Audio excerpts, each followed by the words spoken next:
The area to your right used to be the site of Riverside Village, a plague-infested squatters' colony which housed the seedy underbelly of opium dens, brothels, and secret societies. Addicts, ladies of the night, and gangsters jostled for space in this once dangerous, mysterious place. But today, the building Riverside Point sits on the historical foundations of that notorious village. No longer dangerous and seedy, but a delightful waterfront dining oasis that boasts its very own microbrewery. Perhaps you'd like to return by foot to explore all these fun possibilities. Did you know that the paths along the Singapore River make up one continuous looping promenade that connects everything you see along the riverbanks? Take a leisurely stroll and soak in the atmosphere along the 6-kilometer promenade that flanks both sides of the river. As you take in the sights and sounds, you'll be comfortably shaded by the lush greenery and definitely tempted by the many shops and cafes along the way. Look across the river and up to your left. See the lush green hill and the large tower overlooking Clarke Quay and the river? That is Fort Canning Hill, where Raffles built his own bungalow, Singapore's first government house. He also planted a spice garden, Singapore's first experimental botanic garden, to cultivate commercially imported spices. The hill was later used by the British as an arms store, barracks, and hospital, which probably led to its final name, Fort Canning.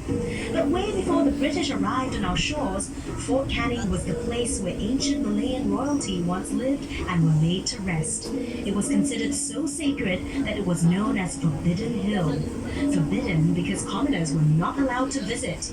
Of course, all that has changed, and now you're most welcome to visit Fort Canning to see the old British underground bunkers, and if you're really brave-hearted, explore the ancient gravestones that still remain on its shady slopes.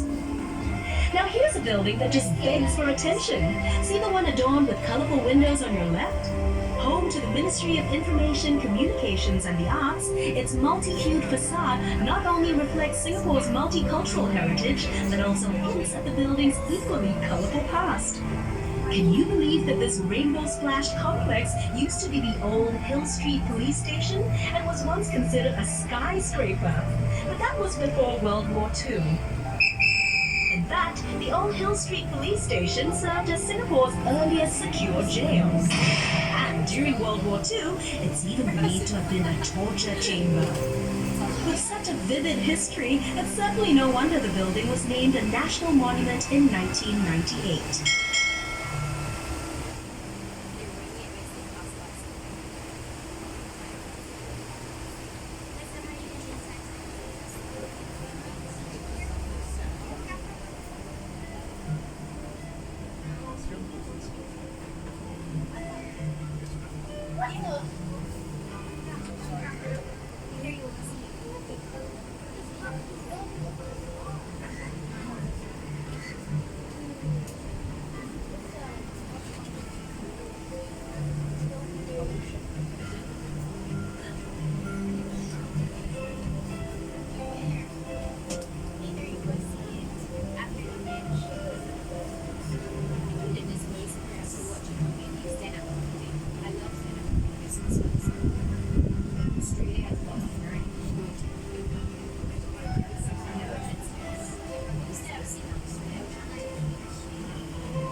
On your right is Boat Quay and its stretch of colorful, quaint shop houses. It was completed in 1842 and is Singapore's very first quay. At its peak in the 1860s, Boat Quay handled three-quarters of Singapore's total shipping business. The sheltered riverbanks made excellent loading and unloading places. Back then, the whole river was chock-a-block with thousands of boats transporting a whole myriad of goods to be traded by the merchants who had set up shop in that row of buildings on the bank. Some of those goods included seafood, spices, and rubber.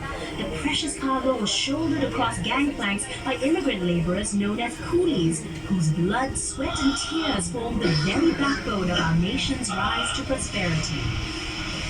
Wonder why all the shophouses are concentrated on just one embankment of Boat Quay? Well, legend has it that the Chinese immigrants chose to set up home only on the south bank of the river. You'll notice how the riverbank curves just like the belly of a carp. In Chinese culture, this majestic fish is an auspicious symbol of good fortune and a great place to store wealth. These first immigrants believed that this part of the Singapore River was where prosperity and wealth could be found. That's also why many banks and businesses started up here and eventually developed this area into our current central business district. Where once boats lined the water's edge, today the banks of Boat Quay are lined with shophouses turned into restaurants and pubs.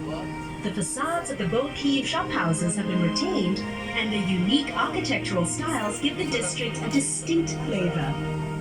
Notice how the shophouses are of varying heights? Long ago, this signaled the owner's wealth. In other words, the higher the building, the wealthier the owner. Perhaps these traditional beliefs have extended till today. Just take a look at the tall skyscrapers of Singapore's financial district towering over the Boat Quay shophouses. This is the perfect place for snapping pictures, so enjoy the 360-degree views and drink in Boat Quay's unique blend of traditional Asian values set against a modern and progressive backdrop. See how the shophouses form a charming contrast of Singapore's developing years against the skyline of a new Singapore. This truly is a uniquely Singapore sight. By the way, are you feeling hungry? Hawkers and their pushcarts used to line the riverbanks, selling local dishes that were cheap and delicious. A bowl of Teochew porridge cost only 10 cents. And better yet, side dishes were free of charge. Every day, the people who worked and lived at the river would eat at these pushcarts, sitting on little stools along the river banks. Perhaps that was how al fresco dining got its start in Singapore.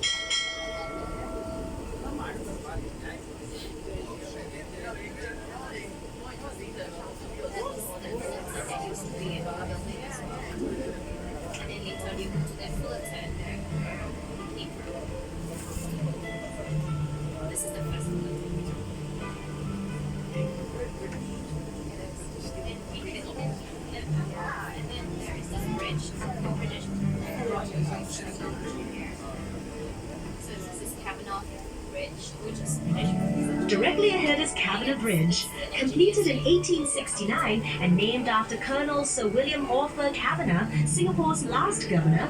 It's Singapore's only suspension bridge to have retained its intricate original form. It was manufactured in Scotland, then shipped to Singapore later to be assembled. Unfortunately, the bridge was built too low, and boats had to wait for low tide before they could pass. So look out and don't forget to duck as we cruise under the bridge. Just kidding. Coming up on the other side of Cabinet Bridge, you'll see a group of little boys jumping into the river.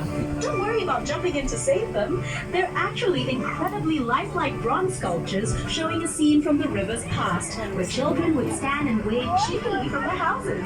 Very often, they would take off all their clothes and jump in for a cool afternoon swim.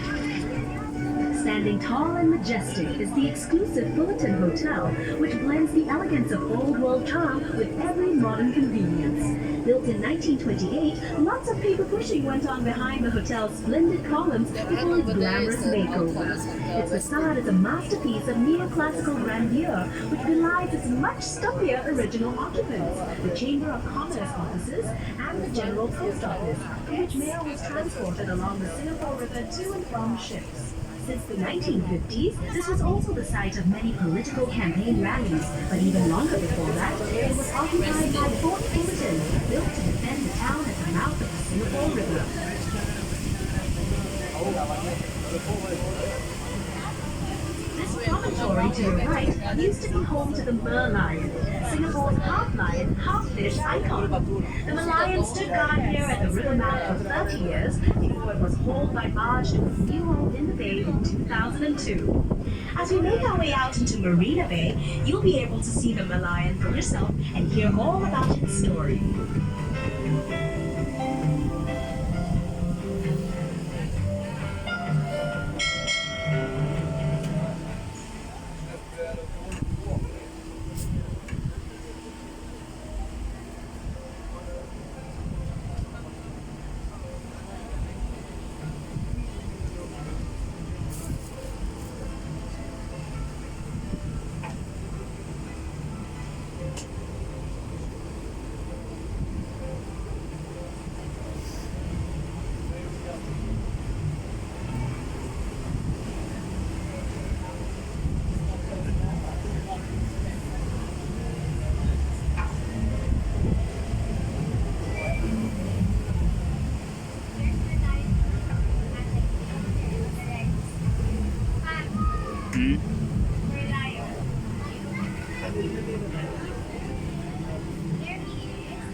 As promised, up next is Merlion Park, home of the original Merlion statue. To understand our unique national emblem with the lion head and fish body resting on a crest of waves, here's a quick history lesson. Singapore was originally known as the ancient city of Temasek, which means sea town in Javanese. But according to legend recorded in the Malay annals, Prince Sang Nila Utama renamed it Singapura, meaning lion city in Sanskrit, after he spotted a lion on its shores. The lion's head represents the lion spotted by the legendary Sang Nila Utama, while its fishtail symbolizes Temasek and Singapore's humble beginnings as a fishing village. Measuring 8.6 meters high and weighing 70 tons, the Merlion sits on reclaimed land looking out to sea. She attracts millions of visitors a year who make the trip to Merlion Park to photograph this world-famous icon at her new home right here in scenic Marina Bay. Take a peek behind the Merlion and you'll see a baby Merlion. Believe it or not, its scales are made of pieces of porcelain repurposed from spoons, bowls, and plates. Next to the Merlion and her cub is a luxurious lifestyle dining and waterfront hotel hub known as the Fullerton Heritage that blends exciting futuristic projects with all the colonial landscape of Singapore.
Enough, that is good. You want to go?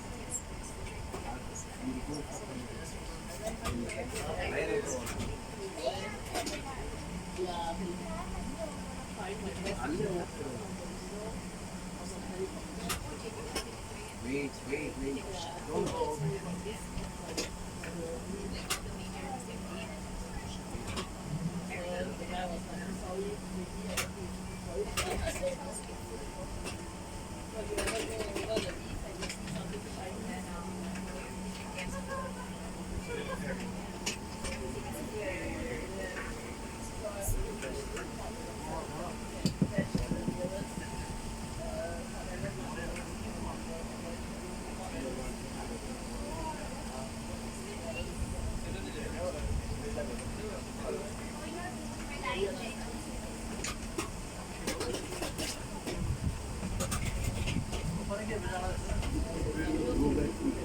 Yes, you can go back. Hi, sir. Can you write it for lunch? Wala yan, no? Yan yung katuwa. Okay. The next one is already We are entered. not allowed to. Next one, we going back. Take a round, then going back to Clarky. So you want to get here? Yeah. But then when people become one way, you give me back. So your Okay, ticket sure. finish here, no? Okay, can. Sorry. Thank you. How many of you? 5. 5 of you, huh?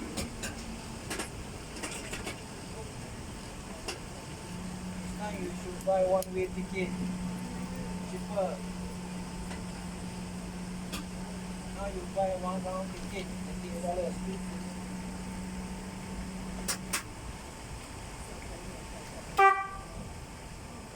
Ay, ano ulit tayo? Baba na tayo dito para mag-purchase tayo sa Marlon.